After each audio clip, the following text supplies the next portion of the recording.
সবার প্রথমে ওদের শৃঙ্গার দেখে নাও, কেমন লাগছে অবশ্যই জানিও। আর এই যে ফ্রকটা, এটা আমি কিন্তু নিজেই বানিয়েছি। যদিও তোমরা জানো যে আমি ওদের সমস্ত পোশাক আমি নিজে হাতে বানাতেই পছন্দ করি।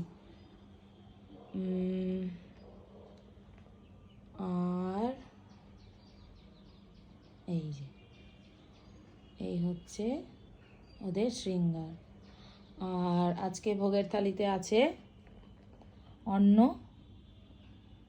উচ্ছে আলু দিয়ে ভাজা, আর সোয়াবিন কষা, লেবু, আর সাথে আছে ম্যাঙ্গো।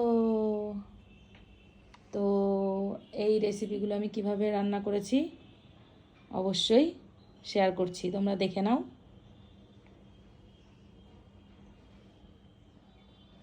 আর এই দিকে এখন ওদের ড্রেসগুলো আমি চেঞ্জ করে দেবো।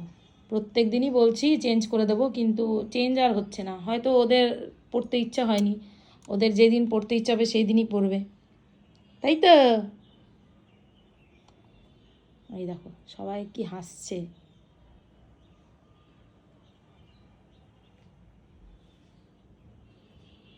তো চলো দেখতে থাকো। হরি বল।